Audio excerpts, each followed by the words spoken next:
Bienvenidos a Historias de Asombro. La historia de hoy los volverá locos. ¿Qué secretos indecibles yacen tras la figura de uno de los hombres más infames de la historia? Durante décadas, periodistas y cineastas han intentado descifrarlo. Pero hoy nos adentramos en un relato diferente, una perspectiva única forjada en el silencio de más de 20 años.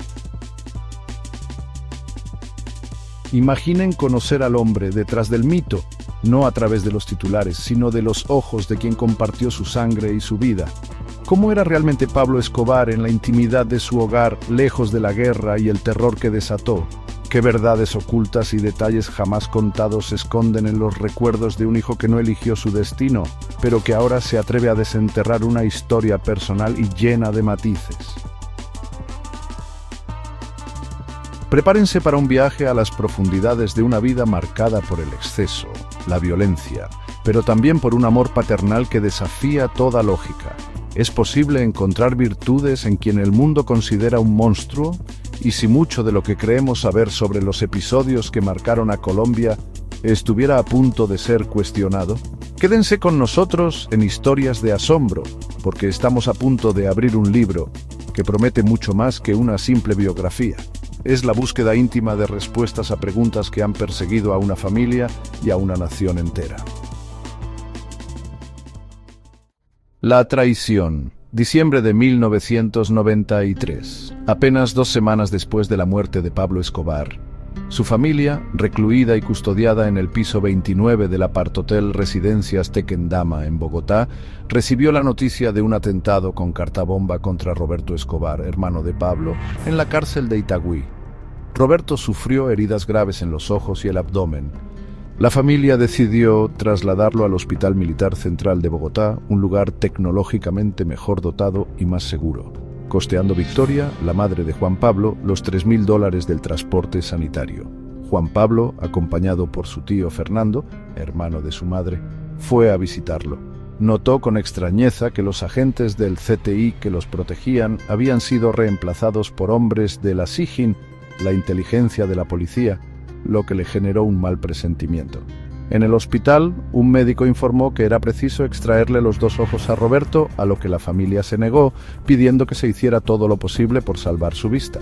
Cuando Roberto recobró algo de lucidez, aún sedado, Juan Pablo, angustiado por la seguridad de su madre, su hermana y la suya propia, le preguntó si su padre tenía un helicóptero escondido para huir. Roberto, enigmáticamente, le pidió papel y lápiz y le indicó que anotara AAA y fuera a la embajada de Estados Unidos diciendo que iba de parte suya. La paranoia de Juan Pablo aumentó cuando el médico que operó a Roberto le informó que no podía salir del hospital porque su escolta no había llegado, a pesar de que el médico no debería estar al tanto de su dispositivo de seguridad.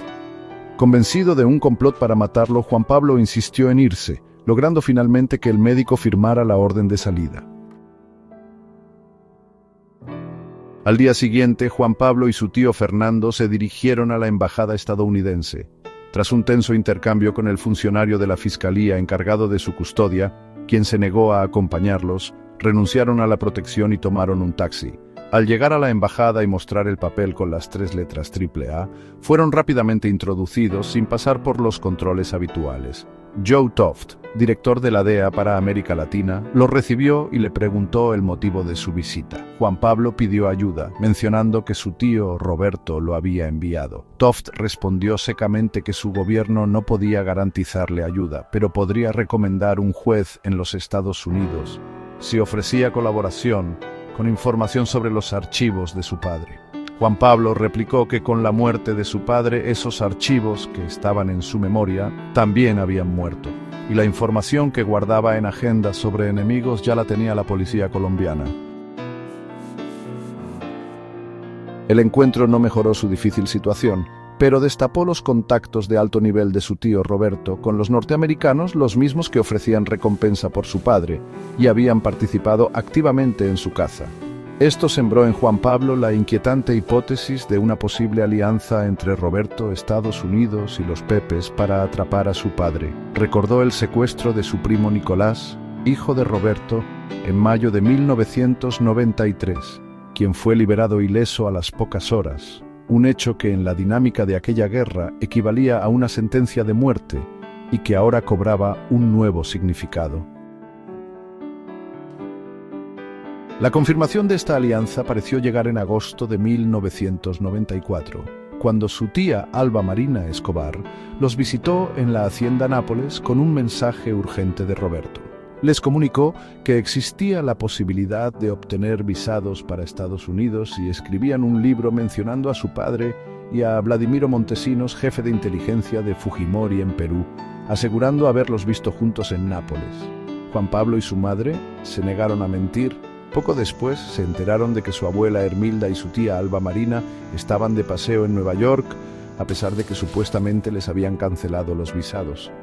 Años más tarde, la revista Cambio publicó una entrevista donde Roberto Escobar afirmaba que su hermano Pablo había aportado $1 millón a la campaña de Fujimori a través de Montesinos, y luego Roberto publicó el libro Mi hermano Pablo, detallando estas supuestas conexiones, aunque sin pruebas.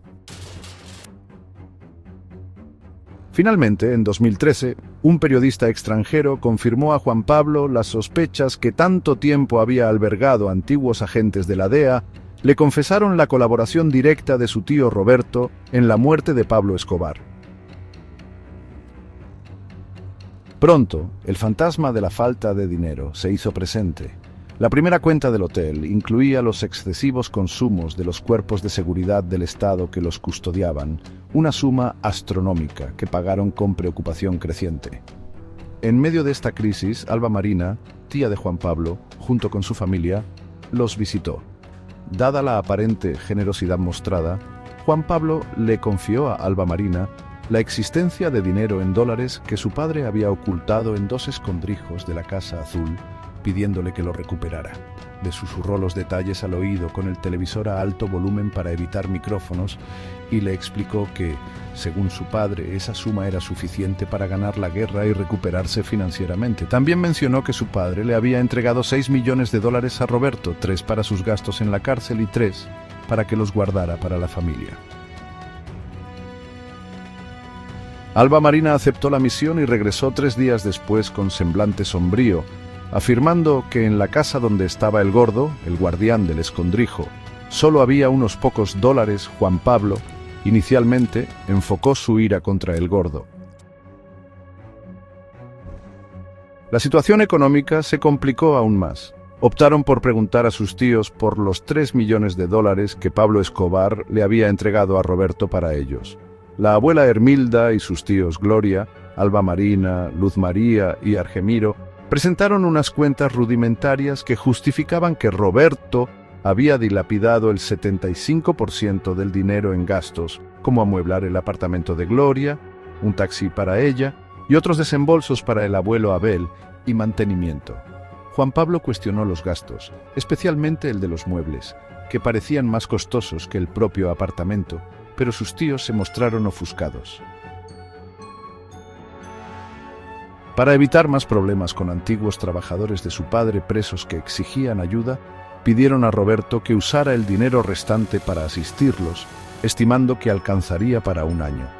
Sin embargo, pronto llegaron noticias de que la abuela Hermilda decía a los presos que el dinero era por cuenta de Roberto, obligando a Juan Pablo a escribir cartas a las cárceles aclarando la verdad.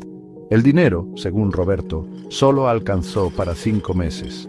Además, recibió un fax de presos en Itagüí, acusando a Roberto de intentar un montaje para implicar a Juan Pablo en actividades delictivas y cobrar supuestas deudas de su padre.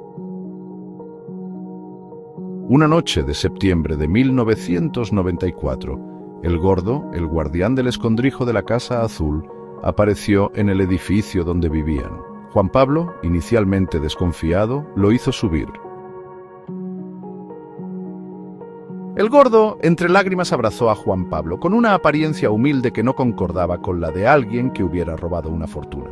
Al preguntarle por el dinero, el gordo juró que Alba Marina había recibido todas las cajas, que el vehículo iba tan lleno que se notaba el peso en las ruedas traseras y se ofreció a confrontarla. Juan Pablo le creyó, perdonando su desconfianza y convenciéndose de la traición de su tía. La hacienda Nápoles era sin duda la propiedad más importante para Pablo Escobar. Su deseo era ser sepultado allí, bajo una ceiba, y que nunca lo visitaran, pues consideraba el cuerpo una mera herramienta terrenal. Llegó a estas tierras del Magdalena medio antioqueño a comienzos de 1978, tras una larga búsqueda de un lugar que combinara selva, agua y montaña. Un anuncio en el diario El Colombiano lo llevó a Puerto Triunfo, donde, tras un accidentado viaje en moto con Gustavo Gaviria, se encontró con Jorge Tulio Garcés, un antiguo enemigo de barrio, quien era propietario de una de las fincas. Aunque esa finca no estaba en venta, Escobar adquirió la hacienda Valdupar de 800 hectáreas y otra más pequeña al lado, sumando casi 3.000 hectáreas para dar vida a Nápoles. La transformación de Nápoles fue espectacular.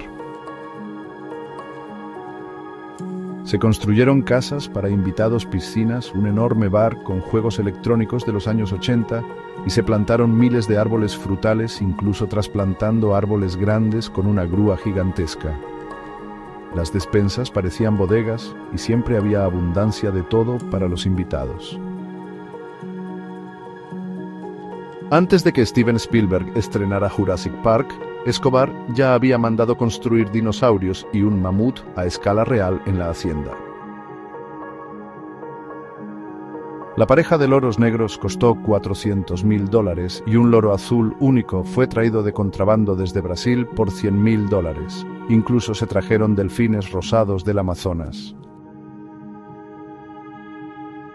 El portal de entrada a Nápoles, con su nombre en grandes letras blancas, estaba coronado por una avioneta Piper PA-18, matrícula HK 617, que, contrariamente a la leyenda de que transportó el primer cargamento de cocaína de Escobar, era una aeronave accidentada y restaurada sin motor.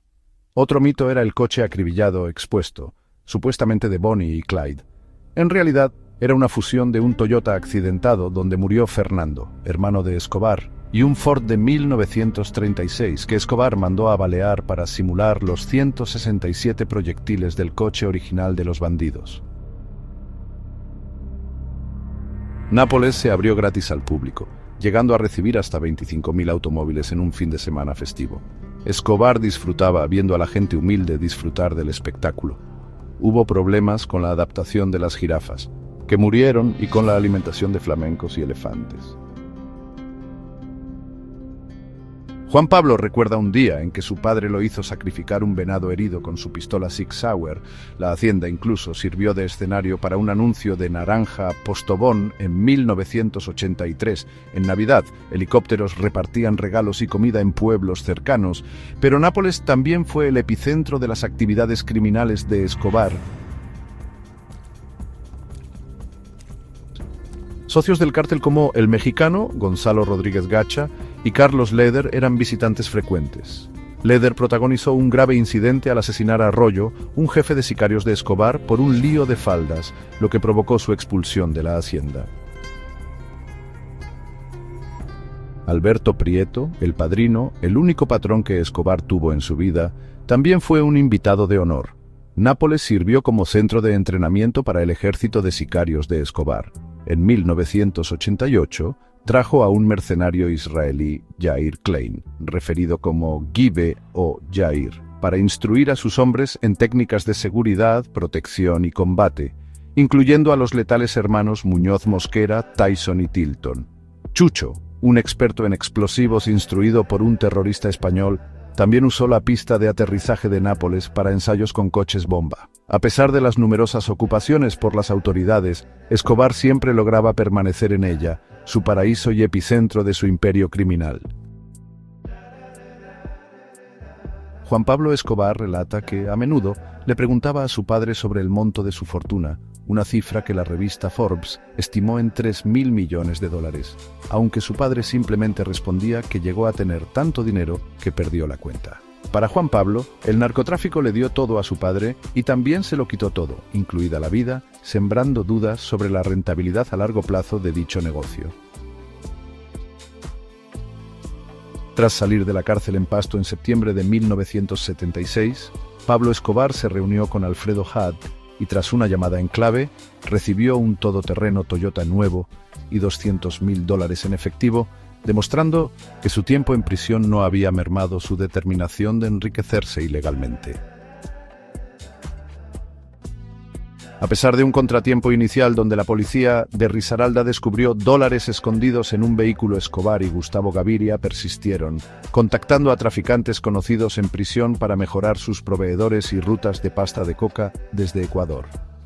Establecieron una estructura para recibir cargamentos cada vez mayores, transportados por jornaleros a través de la selva hasta el río San Miguel, y de allí en camiones a cocinas en el oriente antioqueño. A mediados de 1977, Escobar y Gaviria encontraron sus propias rutas para llevar cocaína a Estados Unidos, aprovechando los deficientes controles en aeropuertos y puertos. Un primer envío de 100 kilos en un bimotor Piper Seneca llegó sin problemas al aeropuerto de Opa-locka en Miami, marcando el inicio de una mina de oro. 1 kilo procesado en Colombia por unos $5.000 se vendía al por mayor en Miami por $20.000 y hasta $30.000 en Nueva York, aunque Escobar solo recibía cerca del 10% de este valor final, ya que el resto quedaba en manos de revendedores estadounidenses que adulteraban el producto. El negocio creció exponencialmente, ¿sabes? Con proveedores en el Alto Guayaga en Perú y, bueno, la aparición de pilotos avesados que facilitaron un puente aéreo para transportar grandes cargamentos de pasta de coca. Fidel Castaño se unió, aportando contactos en Bolivia, y comenzaron a traer cargamentos de 300 a 500 kilos. En esta época, Estados Unidos era un enorme hueco sin controles efectivos, lo que permitió a los narcos colombianos repartirse el territorio. Medellín, con Escobar, Rodríguez Gacha y los Ochoa, tomó el sur de Florida, mientras que Cali, con los Rodríguez Orejuela, Pacho Herrera y Chepe Santa Cruz, se enfocó en Nueva York. El aeropuerto de Opa-locka fue clave, recibiendo vuelos cargados 2 o 3 veces por semana. Carlos Leider se sumó con su isla privada en Bahamas. La ruta El Platanal usaba barcos bananeros para contrabandear hasta 800 kilos de cocaína. Escobar viajaba a Miami, hospedándose en el Hotel Omni y organizando fiestas para traficantes estadounidenses, entregándoles la cocaína en los maleteros de coches nuevos. Sus cargamentos se identificaban con sellos de gemas como Diamante y Esmeralda, aunque su cocaína ganó mala fama por su baja calidad, a diferencia de la del Mexicano Reina o Kiko Moncada. Surgieron nuevas rutas, como las Cebollas, a través de México, en sociedad con Leónidas Vargas en Colombia, y Amado Carrillo Fuentes en México, y el bombardeo de paquetes de cocaína en el mar cerca de Miami o en los Everglades. Escobar incluso inventó un método para impregnar jeans con cocaína para exportarlos legalmente.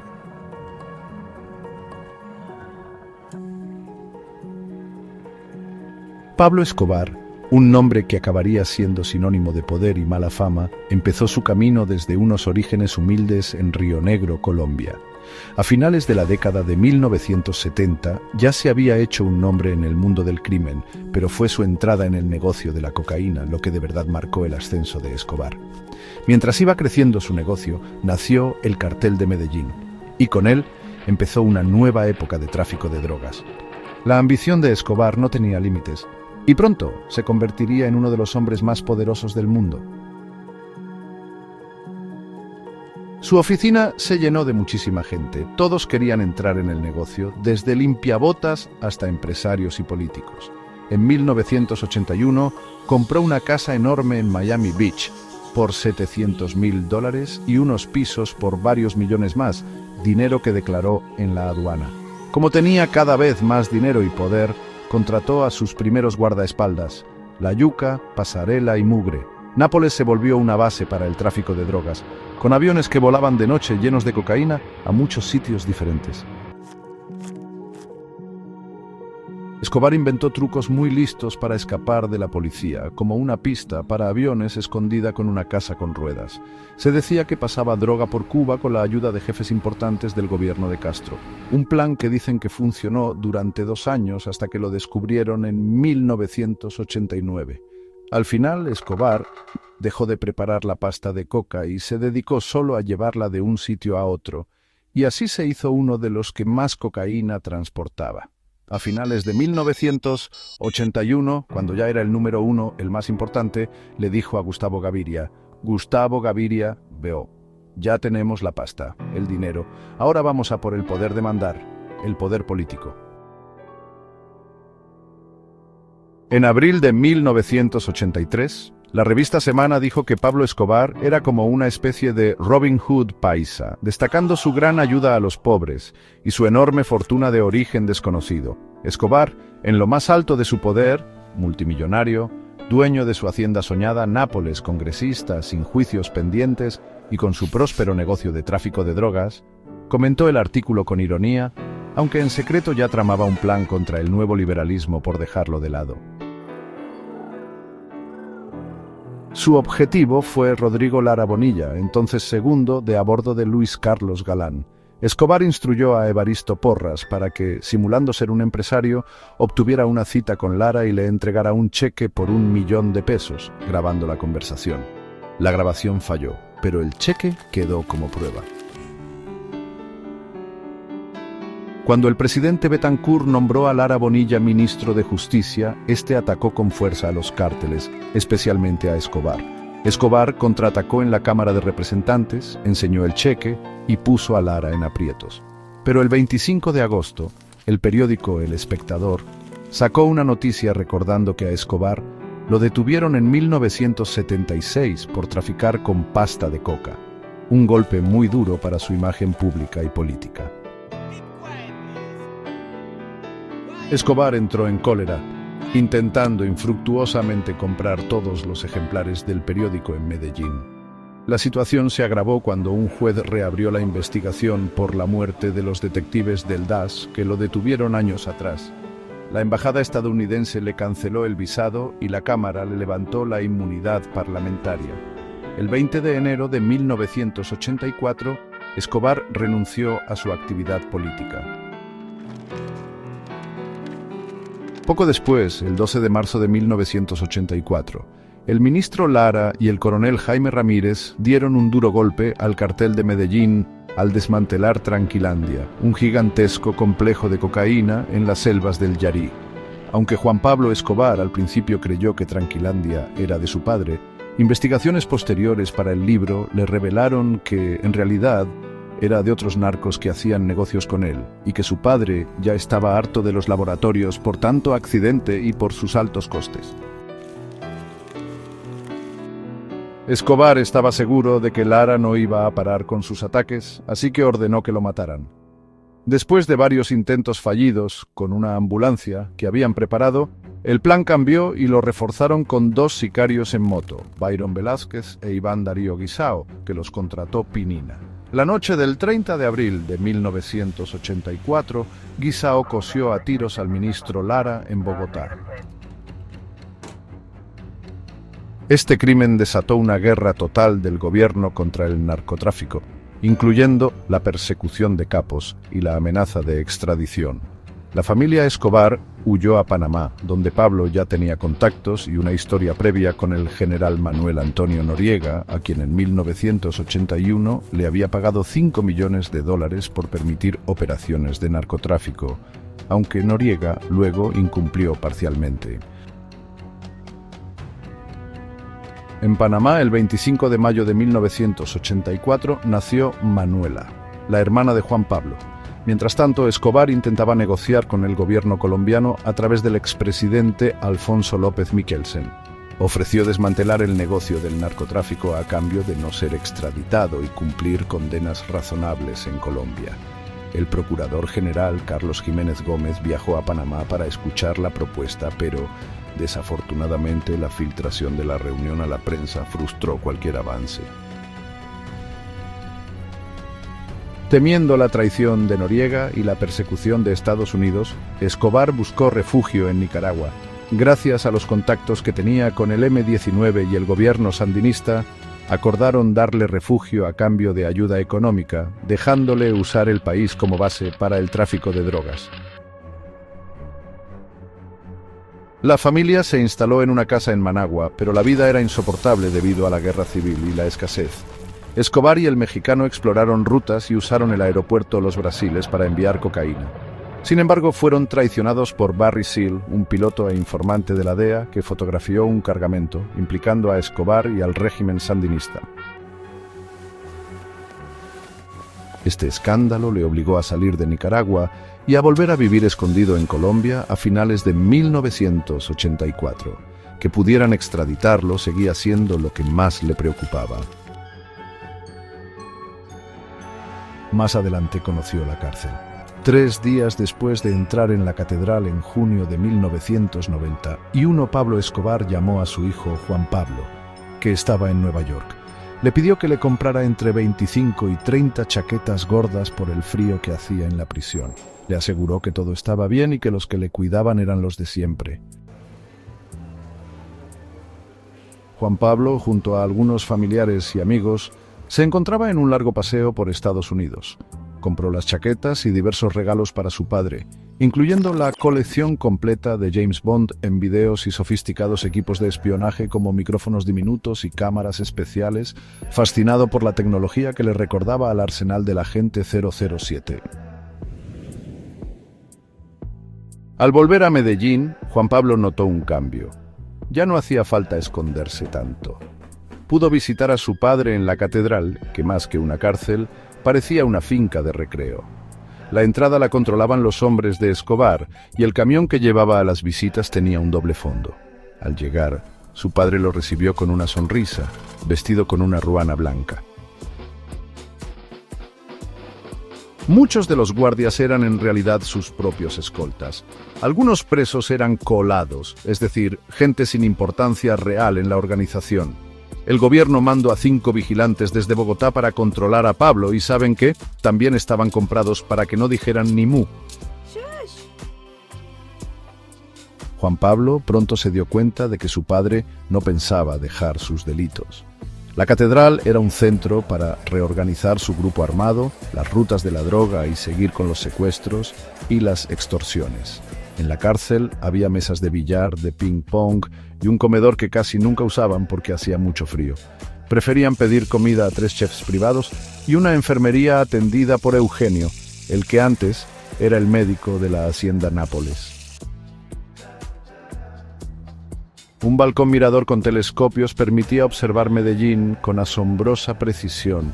La celda de Escobar, aunque al principio era fría, se acondicionó y luego se construyó una nueva, más grande y con mejor vista, diseñada por Victoria, su esposa. Esta nueva celda tenía sala, comedor y cocina, un dormitorio con vistas a la ciudad, baño con bañera de vapor, armario y un escondite para dinero y armas.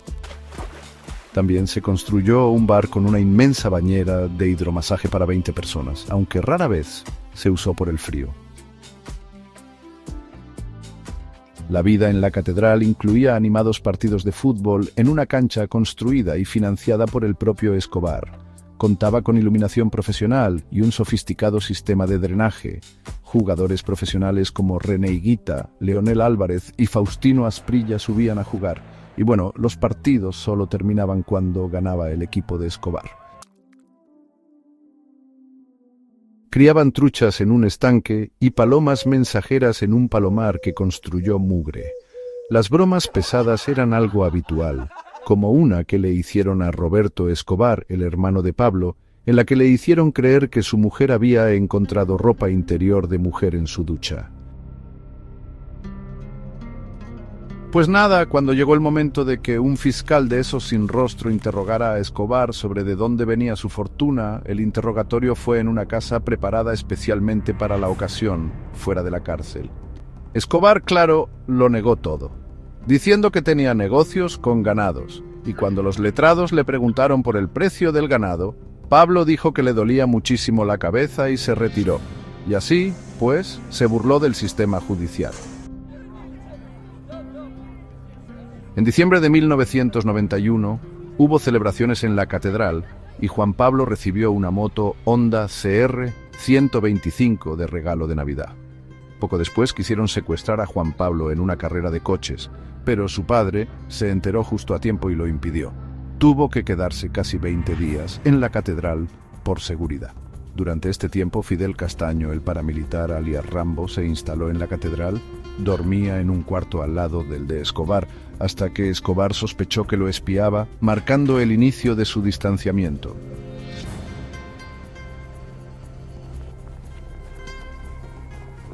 La relación de Escobar con Kiko Moncada, uno de sus socios, era de aparente camaradería y confianza financiera.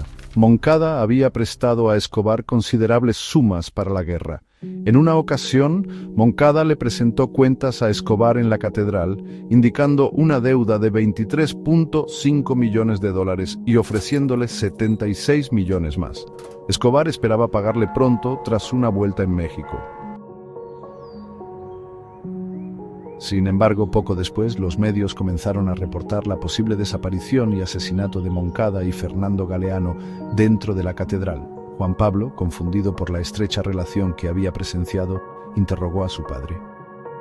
Escobar le explicó que Kiko y Galeano lo habían traicionado, aliándose con el cartel de Cali y cortándole el apoyo económico, e informando sobre sus planes, lo que llevó a operativos fallidos contra sus enemigos. Aunque lamentó la decisión por la amistad con Kiko, la traición fue imperdonable. También advirtió a su hijo sobre Fidel Castaño, a quien también consideraba un traidor. La tensión aumentó.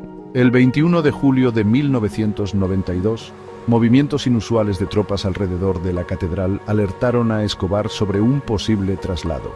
El viceministro de Justicia, Eduardo Mendoza, y el director de prisiones, coronel Hernando Navas, llegaron para informarle la decisión del gobierno. Escobar se negó y los funcionarios fueron tomados como rehenes.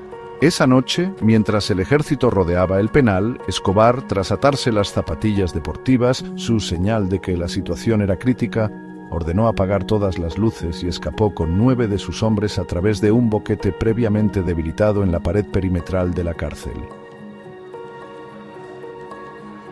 Tras la fuga de Pablo Escobar de la catedral el 21 de julio de 1992, su familia Juan Pablo, su madre Victoria y su hermana Manuela quedó en una situación precaria. 4 días después, Popeye los recogió para llevarlos al escondite donde se ocultaba Escobar, una casita de Álvaro. Escobar, aliviado al verlos, les contó detalles de la fuga y expresó su molestia por las versiones del ejército que afirmaban que había escapado vestido de mujer. Esa misma noche, contactó por teléfono al periodista Juan Gosaín para refutar dichas versiones y explorar una nueva negociación con el gobierno, exigiendo garantías de no traslado y la exclusión de la policía del proceso. La vida en la clandestinidad se reanudó. Popeye, incapaz de soportar otro encierro, pidió permiso a Escobar para marcharse, a lo que éste accedió, pidiéndole solo unos días para reorganizarse. Angelito se convirtió en el reemplazo de Popeye. La persecución se intensificó y el bloque de búsqueda, creado para localizar a Escobar, comenzó a diezmar a sus hombres. Tyson y Palomo cayeron entre octubre y noviembre. A pesar de esto, la familia celebró discretamente el cumpleaños número 43 de Escobar el 1 de diciembre. Días después, el 3 de diciembre, un coche bomba explotó cerca del estadio Atanasio Girardot, matando a varios policías, señal de que Escobar arreciaba su guerra contra el Estado. La noche del 7 de diciembre, el día de las velitas, la familia encendió apenas 5 velas en el patio trasero, en un ambiente de incertidumbre y fe contenida. Ante el creciente peligro y los rumores de ataques a sus familiares maternos, Escobar propuso que su familia se separara de él, sugiriendo que su esposa e hijos vivieran bajo protección de la Fiscalía en el edificio Altos, mientras él consideraba unirse al ELN en la selva. El 18 de diciembre, durante la novena de aguinaldos en el edificio Altos, la policía del bloque de búsqueda irrumpió separando a los hombres de las mujeres y niños. Juan Pablo fue interrogado y amenazado, pero la intervención del gobernador de Antioquia, Álvaro Villegas Moreno, quien vivía en el edificio y posteriormente de un delegado de la Procuraduría, evitó su detención. 3 días después, un guardaespaldas les informó que Escobar había realizado personalmente acciones militares para demostrar que no estaba derrotado, incluyendo la instalación de retenes en la vía Las Palmas y la dinamitación de una vivienda usada por un capitán de inteligencia de la policía. El inicio de 1993 fue violento. Escobar ordenó más ataques con coches bomba en Bogotá, lo que desencadenó la aparición pública de los Pepes, quienes respondieron dinamitando la casa campestre de la abuela Hermilda y atacando los edificios donde residía la familia Escobar. La familia se trasladó a un apartamento en la avenida La Playa, donde Escobar les planteó la posibilidad de que Juan Pablo viajara a Estados Unidos con Manuela y otros familiares, incluyendo a Andrea, la novia de Juan Pablo. Tras obtener el permiso de la madre de Andrea, el viaje a Miami se programó para el 18 de febrero. El día del viaje, en el aeropuerto de Río Negro, a pesar de tener todos los documentos en regla, fueron objeto de un exhaustivo y deliberadamente lento registro por parte de la policía y hombres encapuchados, presumiblemente los Pepes, lo que les hizo perder el vuelo. Juan Pablo, temiendo por sus vidas, logró contactar con la aerolínea Helicol y contratar un helicóptero para escapar del aeropuerto hacia el Olaya Herrera en Medellín. Todo esto ocurrió bajo la mirada de periodistas y con la ayuda de un funcionario de la Procuraduría alertado por sus escoltas. Desde allí, y tras una entrevista improvisada para ganar tiempo, huyeron a través de una ruta de escape previamente establecida hacia otro escondite, el ático del edificio Ceiba de Castilla, y luego al apartamento de la avenida La Playa, donde Escobar los esperaba. La tensión continuó. El 20 de febrero de 1993, sus visados a Estados Unidos fueron cancelados. Escobar, para levantar el ánimo, habló de buscar refugio en Europa, Asia o Australia, o incluso unirse al ELN en la selva. Giovanni Lopera la Modelo, sucesor de Pinina, se entregó a la fiscalía, un duro golpe para Escobar. Los Pepes intensificaron sus ataques, asesinando a personas cercanas a Escobar, como los hermanos Londoño White y Hernán Darío Genao, sin parentesco con Victoria. La muerte del Chopo, otro hombre leal, dejó a Escobar prácticamente solo. La familia se movía constantemente de escondite en escondite de Belén Aguas Frías, conocido como Aburrilandia, a una casa finca en Belén con vista a la ciudad, luego a la Casa Azul. Durante un periodo de 8 días, quedaron atrapados en una casa con un control policial justo enfrente, agotando sus víveres hasta quedar solo con una sopa de mondongo descompuesta. El 18 de septiembre de 1993, Escobar se despidió de su familia, quienes se pondrían bajo protección de la Fiscalía en el edificio Altos, como parte de un nuevo intento de negociación para su entrega. En el edificio Altos, la familia fue custodiada por agentes del CTI. La convivencia fue tensa, marcada por ataques de los Pepes, como un tiroteo y el lanzamiento de una granada de fusil contra el edificio. Nariz, escolta personal de Juan Pablo, desapareció, presumiblemente a manos de los Pepes, al igual que Albalía Londoño, la profesora de Manuela, y Nubia Jiménez, la niñera. Tribilín, otro escolta, también fue capturado. Ante la inminente amenaza, la Fiscalía intentó chantajear a Juan Pablo con falsas acusaciones para evitar su salida del país, pero finalmente accedieron a que viajaran a Alemania a finales de noviembre. Sin embargo, Alemania les negó la entrada por solicitud del gobierno colombiano y fueron devueltos a Bogotá, siendo alojados en residencias Tequendama bajo fuerte custodia militar. El 2 de diciembre de 1993, Escobar llamó varias veces a su hijo al hotel. Juan Pablo, preocupado por el rastreo, le pedía que no llamara más. Durante la última llamada, Escobar dictaba respuestas a un cuestionario del periodista Jorge Lesmes cuando la comunicación se cortó. Minutos después, Juan Pablo recibió la noticia. Su padre había sido abatido en Medellín. En un arrebato inicial, amenazó con vengar su muerte, pero reflexionó rápidamente y se retractó públicamente, optando por buscar la paz y un futuro para su familia. El examen forense indicó 3 disparos, uno de ellos en el oído derecho, lo que llevó a Juan Pablo a mantener la certeza de que su padre se suicidó, cumpliendo su promesa de no ser capturado vivo. Y así llegamos al final de este relato, una mirada cruda y personal extraída de las páginas de Pablo Escobar, mi padre. Esta fue la historia contada por Juan Pablo Escobar, el hijo del infame capo, quien más tarde adoptaría la identidad de Juan Sebastián Marroquín. Lo que hemos explorado es su esfuerzo por desenterrar una perspectiva íntima, llena de detalles que solo él podría conocer sobre la vida de su padre y la suya propia, una vida que, como él mismo dice, no eligió. Durante más de 2 décadas después de la muerte de Escobar, Juan Pablo, ahora Sebastián, sintió la necesidad de compartir su versión, de revelar las curiosas formas del amor paternal que experimentó en un entorno de excesos y violencia indescriptibles. Su libro, fruto de un largo trabajo y un proceso de maduración, autocrítica y humildad, no pretende ser la verdad absoluta, sino un ejercicio de búsqueda personal, una aproximación a un hombre con sus virtudes y defectos, contada desde la perspectiva única de un hijo que amó incondicionalmente a su padre. Es el testimonio de quien vivió en el epicentro de un imperio criminal, presenció su auge y su violenta caída, y que finalmente, tras la muerte de su padre, optó por un camino distinto, buscando la paz y un futuro para su familia. Muchas gracias por acompañarnos en esta increíble historia de la mano de uno de los protagonistas. Si te gustó, deja tu like y, como siempre, cualquier sugerencia es bienvenida. Hasta la próxima historia de asombro.